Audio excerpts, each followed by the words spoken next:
দেখেন, আওয়ামী লীগ আসবে এটা আমার কথা না, আমি বলছি না আওয়ামী লীগ আসবে, এটা এটা বাংলাদেশের বাস্তবতা, বাংলাদেশের প্রাসঙ্গিকতা। Today or tomorrow Awami League আসবে, এবং এটা কারা বলছে জানেন?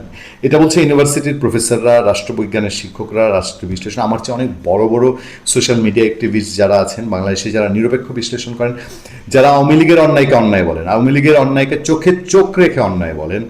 আমরা যারা আওয়ামী লীগের অন্যায়কে অন্যায় বলে এসেছি, তারাই বলি অন্যায়বিহীন বাংলাদেশে একটা আওয়ামী লীগ আছে। যে আওয়ামী লীগ শেখ মুজিবুর রহমানের আওয়ামী লীগ, যে আওয়ামী লীগ বাংলাদেশের সৃষ্টি আওয়ামী লীগ, যে আওয়ামী লীগ স্বাধীনতা সংগ্রামের নেতৃত্ব দেয় আওয়ামী লীগ, সে আওয়ামী লীগ ফিরবে। আওয়ামী লীগ কোন ঠাসা? আওয়ামী লীগ একটা স্থিত অবস্থায় আছে, চুপ মেরে আছে, ঘাপটি মেরে আছে। তারা কোনো ঝটিকা মিছিলও চেষ্টা করে না, তারা একেবারে হুড়হুড় করে গিয়ে তাদের সমস্ত অফিস খুলে দেওয়ার জন্যও কোনো কর্মসূচি আনুষ্ঠানিক ঘোষণা করে না, তারা কোনো রাজনৈতিক কর্মসূচিতেও যাচ্ছে না। আমরা আজকে কিছুক্ষণ আগে গৌতম লাহিড়ী, দিল্লি প্রেস ক্লাবের সাবেক সভাপতি, তার একটা শো থেকে যেগুলো জেনেছি, যে আওয়ামী লীগ তারেক রহমান সরকারকে পুরোপুরি মেনে নিয়েছে, তারা নির্বাচনে বড় রকম ডিস্টার্ব করেনি, এবং তারেক রহমান সরকারকে তারা সময় দিতে চাচ্ছে।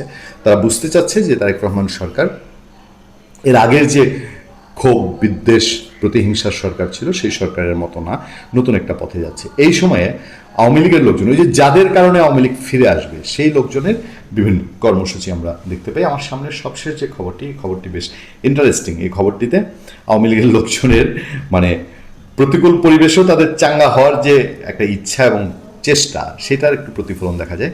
রাজশাহী জেলা ও মহানগর আওয়ামী লীগের কার্যক্রম নিষিদ্ধ ব্রেকেটে অবশ্যই খবরে থাকে সেটা, ব্যানারে ইফতার অনুষ্ঠানে দলীয় সভাপতি ও ক্ষমতাচ্যুত প্রধানমন্ত্রী শেখ হাসিনা সহ সাবেক মেয়র এইচ.এম. খায়রুজ্জামান লিটনকে ফিরিয়ে আনার শপথ নিয়েছে সংগঠনের নেতাকর্মীরা। ইন্টারেস্টিং, তারা তাদেরকে ফিরিয়ে আনার শপথ নিয়েছে।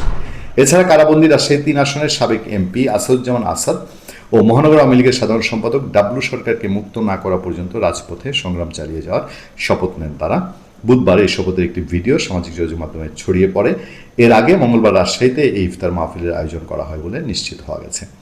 পরে রাতে কার্যক্রম নিষিদ্ধ ঘোষিত সংগঠন আওয়ামী লীগ ও নিষিদ্ধ ঘোষিত সংগঠন ছাত্রলীগের নেতাকর্মীরা ইফতার এবং শপথের ভিডিও সামাজিক যোগাযোগ মাধ্যমে শেয়ার করলে ঘটনাটি আলোচনায় আসে। খোঁজ নিয়ে জানা গেছে, শহরের একটি মিলনায়তন ভাড়া করে ইফতার আয়োজন করা হয়, তবে মিলনায়তনটি ভাড়া নেওয়া হয় অন্য নামে। পরে সেখানে জেলা ও মহানগর আওয়ামী লীগের ব্যানারে ইফতার ও শপথের ব্যানার টাঙানো হয়। শপথ করান নিষিদ্ধ ছাত্রলীগের সাবেক একজন নেতা। অনুষ্ঠানে ৬০-৭০ তৃণমূলের নেতাকর্মী থাকলেও বড় কোনো নেতা উপস্থিত ছিলেন না। এটা আমি বলবো যে ইউনূস আমলে হলে এটা সম্ভব ছিল না। ইউনূস আমলে গোয়েন্দাদের উপরে তুফান ছুটত, পুলিশের উপরে তুফান ছুটত, পুলিশের চাকরি যেত। আপনারা জানেন যে পুলিশকে বলাই হয়েছিল, কুমিল্লার এসপি তখন ঘোষণা দিয়েছিল যে তার জেলায় যদি ছাত্রলীগ কোনো ঝটিকা মিছিল করে তাহলে ওই থানার ওসিকে বদলি করে দেওয়া হবে। এটা ইউনূস আমলে সম্ভব ছিল না। বিএনপি আমলে বিএনপি এই ছাড়টা দিচ্ছে, এইটা আওয়ামী লীগকে স্বীকার করতে হবে। জাতীয় নাগরিক পার্টি এনসিপির রাজশাহী মহানগরের আহ্বায়ক মুবাশ্বের আলী বলেন, আওয়ামী লীগের এখন কার্যক্রম নিষিদ্ধ, তারা ব্যানার নিয়ে ইফতার পার্টি করতে পারে না। প্রশাসনের উচিত তাদের বিরুদ্ধে কঠোর ব্যবস্থা নেওয়া, না হলে রাজনৈতিক দলগুলো তাদের প্রতিহত করে। শুনে আসছে রাজশাহীতে দেখলাম ওই দিন শেখ হাসিনাকে ফেরানোর শপথ, গুরুত্বপূর্ণ তথ্য দিলেন আতিক রহমান পূর্ণিয়া। তাই না, সে খুব হুঙ্কার দিচ্ছে যে রাজশাহীতে কোথাও অফিস খোলা হইলে সে একাই ১০০। তো আজকের দিনের এই খবরটা বোধহয় আমার পায় নাই আর কি। তো রাজশাহী মেট্রোপলিটন পুলিশ বলছে কার্যক্রম নিষিদ্ধ, আওয়ামী লীগের ইফতার পার্টির আইনি সুযোগ নেই। এ ধরনের কোনো খবর আমাদের জানা নেই, আমরা খোঁজ নিচ্ছি। খুব সহজেই বোঝা যায় যে প্রশাসন চাইলে এসব খবর রাখা প্রশাসনের কাছে অটোমেটিকলি চলে আসে।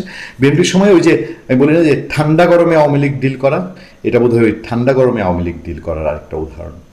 ভালো থাকবেন, সুস্থ থাকবেন। আপনার সাথে আতিক রহমান পূর্ণিয়া।